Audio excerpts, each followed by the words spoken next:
بسم اللہ الرحمن الرحیم۔ میں ہوں ریاض احمد لونا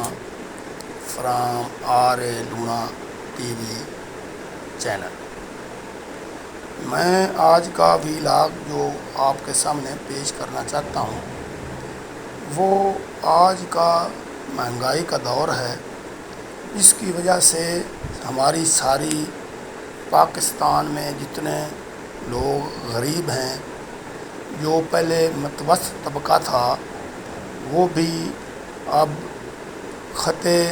غربت سے نیچے آ چکا ہے۔ جو لوگ سفید پوش تھے یا سرکاری ملازم تھے یا جو روزانہ دہاڑی کر کے اور کوئی مل میں مزدور ہے وہ کرتا تھا، تو اس کا آج زندگی بسر کرنا بہت ہی مشکل بلکہ ناممکن ہو گیا ہے۔ آج کوئی مزدور جو ہے اس کی زیادہ سے زیادہ 30,000 روپیہ وہ تنخواہ لیتا ہے، تو اس کے یہ جو مہنگائی ہو گئی ہے، یہ جو بجلی کے بل اتنے زیادہ بڑھ گئے ہیں، یہ جو پٹرول کی قیمتیں بڑھ گئی ہیں، تو اس میں اس کا اگر 6 افراد بھی ہوں، یعنی کہ ایک فیملی میں ایک میاں بیوی اور 4 اس کے بچے ہوں، تو وہ بھی جو ہے نا وہ گزارا نہیں کر سکتے۔ ہر چیز کے ریٹ جو ہیں وہ آسمانوں کو چھو رہے ہیں۔ تو اس کی میں جو سب سے پہلی وجہ جو ہے وہ میرے علم کے مطابق یہ ہے کہ جو پاکستان بنا تھا تو اس وقت کی لیڈرشپ تھی، جو حضرت قائد اعظم محمد علی جناح صاحب کی زیر نگرانی جو پاکستان بنانے کی کوششیں کر رہی تھی، جس میں ہمارے آباء و اجداد نے بہت زیادہ قربانیاں دیں اور بہت زیادہ عزتیں پامال ہوئیں عورتوں کی، اور بہت زیادہ خون ریزی ہوئی۔ اس کا اصل میں ایک مقصد تھا، وہ یہ تھا کہ یہ ایک اسلامی ریاست ہوگی، اور اس وقت ان کا نعرہ یہ تھا کہ پاکستان کا مطلب کیا، لا الہ الا اللہ۔ لیکن جیسے ہی پاکستان معرض وجود میں آیا تو وہ لوگ جنہوں نے یہ قربانیاں دی تھیں اور ایک نعرہ دیا تھا کہ یہ پاکستان جو ہے یہ ایک اسلامی مملکت ہوگی اور اس میں اسلامی نظام جو ہے وہ رائج ہوگا، قرآن و سنت پہ ہم جو ہے وہ عمل کریں گے، اور ہمارے جتنے بھی قانون ہوں گے، آئین ہمارا جو ہے وہ قرآن پاک کے تابع ہوگا۔ لیکن ہم نے اس پہ عمل کرنا چھوڑ دیا۔ ایک تو یہاں آ کے ان لوگوں کو اقتدار مل گیا جو اس وقت پاکستان بننے کے مخالف تھے، یعنی کہ وہ جاگیردار اور وہ بڑے بڑے سرمایہ دار جنہوں نے اس وقت پاکستان بننے کی مخالفت کی تھی۔ اس میں بہت سے خاندان ہیں جو انگریزوں کے اس وقت چمچہ گیری کرتے تھے، اور انہوں نے مسلم لیگ کی مخالفت کی تھی اور پاکستان کے بننے کی مخالفت کی تھی۔ تو وہ اپنے جگیروں اور سرمایہ کے بال بوتے پر انہوں نے پاکستان کی جو ہے وہ حکومت سنبھال لی۔ اس کے بعد یہ جو نعرہ لگایا تھا کہ پاکستان میں اسلامی نظام رائج ہوگا اور اس میں جو ہے سارے قانون جو اسلام کے مطابق بنیں گے، تو انہوں نے وہ نعرہ چھوڑ دیا۔ آج سے 75 سال گزر گئے، انہوں نے مختلف تجربے کیے ہیں۔ اس میں سے سب سے بڑی ایک سود کی لعنت ہے۔ سود جو ہے وہ معیشت کو تباہ کر دیتا ہے۔ اس کے بدلے میں اللہ پاک نے قرآن پاک میں زکوٰۃ، خیرات اور یہ سلسلہ جو ہے وہ اللہ تعالیٰ نے امیروں پہ جو صاحب استطاعت ہیں ان پہ فرض کیا ہے، لیکن ہمارے لوگ جو ہیں وہ نہیں دیتے۔ ادھر سودی نظام ہے، غریب جو ہے وہ غریب سے غریب تر ہوتا گیا، متوسط طبقے بھی وہ غریب ہوتے گئے، کیونکہ اللہ پاک نے قرآن پاک میں واضح فرمایا ہے کہ سود جو لے گا اس کی میرے ساتھ اور اللہ کے رسول کے ساتھ کھلی جنگ ہے۔ تو جب ہم اللہ اور اس کے رسول کے ساتھ کھلی جنگ کریں گے تو ہمارا ملک کیسے ترقی کر سکتا ہے؟ دوسری، پاکستان میں معیشت کی تباہی کے ذمہ دار وہ لوگ ہیں جو چند گھرانوں پہ اور چند خاندانوں پہ یہ مشتمل ہے معاشی نظام، ان کے پاس سارا کچھ ہے، وہ نہ تو ٹیکس دیتے ہیں، نہ وہ لوگ وہ آگے تقسیم در تقسیم جب اگر ہوتا جائے گا، پیسہ جو ہے سرکل ہو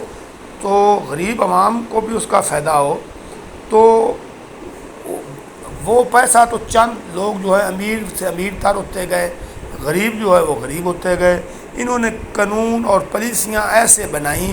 جو ان سرمایہ داروں اور جگیرداروں کے اپنے مفاد میں تھیں۔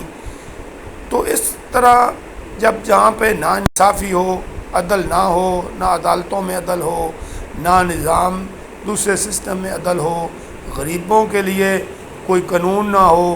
غریبوں کو کوئی سہولت نہ ملے، جو بڑے بڑے لوگ ہیں، جگیردار ہیں، سرمایہ دار ہیں یا بڑے بڑے بیوروکریٹ ہیں، جب ان کو سہولتیں ملیں، جو قانون بنتا ہے وہ ان کے فائدے کے لیے بنتا ہے،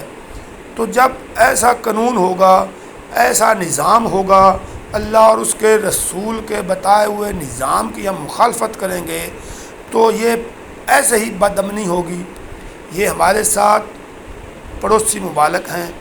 وہ ہمارے ساتھ ہی کوئی اور کئی ممالک جیسے چائنا ہے، وہ ہم سے بعد میں آزاد ہوا، تو وہاں پہ انہوں نے ترقی کی ہے معاشی طور پہ، وہ پوری دنیا پہ جو ہے وہ اب راج کر رہا ہے۔ اس کی وجہ یہ ہے کہ وہاں پہ کرپشن نہیں ہے، وہاں پہ جو ان کا قانون یا نظام ہے اس کے مطابق وہ لوگ اپنے ملک سے مخلص ہیں۔ ہمارے لوگ جو ہیں سرکاری محکموں کا آپ حال دیکھ لیں، وہاں پہ بھی کرپشن، بڑے بڑے افیسر جو ہیں وہ لوگ بیوروکریٹ جو ہیں وہ بھی کرپشن کرتے ہیں، یہ بڑے جگیردار جو ہے وہ بھی کرتے ہیں، سرمایہ دار جو ہے وہ بھی کرتے ہیں، ٹیکس پورا دیتے نہیں ہیں، تو ایسے میں یہ ملک ترقی کیسے کر سکتا ہے؟ آج 200 روپے سے اوپر چینی ہو گئی ہے۔ یہ جو سابقہ حکومت تھی پی ڈی ایم کی، تو یہ کہتی تھی کہ پچھلے دور حکومت میں انہوں نے جو چینی ہے وہ باہر ایکسپورٹ کر دی۔ اب مجھے یہ پتہ ہے کہ میاں شہباز شریف صاحب جو ہیں وہ پہلے اس چیز کی مخالفت کرتے رہے ہیں کہ ہمیں چینی جو ہے نا وہ ایکسپورٹ نہیں کرنی، لیکن ان کو پتہ نہیں کیا مجبوری تھی، انہوں نے لوگوں نے ان کو دباؤ میں لے آ کے اجازت لے لی، اب چینی ایکسپورٹ کر دی، اب غریب کی پہنچ سے تو یہ چینی بھی دور ہو گئی۔ ایسے پیٹرول جو ہے وہ 305 روپے، ڈالر جو ہے وہ بھی بڑے بڑے لوگوں نے ذخیرہ کیا ہوا ہے۔ اگر یہ حکومتی ادارے یہ اگر مخلص ہوں، ان کو سب پتہ چل جائے کہ کس کس نے یہ سمگل کیے ہیں، یہ ایوانوں میں جو لوگ بیٹھے ہوئے یہی تو سمگلنگ کرتے ہیں، ڈالر کی سمگلنگ کر لی، چینی جو ہے وہ باہر بھیج دی، اب وہاں سے منگوائیں گے، ان کی جو ہے وہ ایل سی کھلیں گی، یہی تاجر جو ہے وہ کام کریں گے اور یہ چینی جو ہے وہ منگوائیں گے باہر سے، پھر ادھر سے پرافٹ کمائیں گے۔ خدا را یہ ملک کے غریبوں پر رحم کریں، ملک کے عوام پر رحم کریں، اس وقت تک یہاں خوشحالی نہیں آ سکتی جب تک جو ہے وہ یہاں کے عوام جو ہے نا وہ صحیح ان کی جو دیکھ بھال نہیں کی جاتی۔ شیخ سعدی رحمۃ اللہ علیہ کی ایک حکایت ہے، تو انہوں نے کسی بندے نے کسی اللہ والے سے سوال کیا، کسی بادشاہ نے، وہ ظالم بادشاہ تھا، اس نے کہا کہ جی مجھے کوئی ایسی چیز بتائیں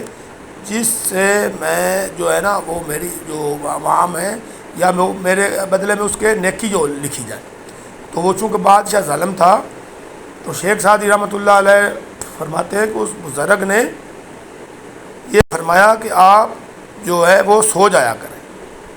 تو جب شیخ سعدی رحمۃ اللہ علیہ نے فرمایا کہ انہوں نے کہا کہ تم سو جایا کرو، تو اس بادشاہ نے پوچھا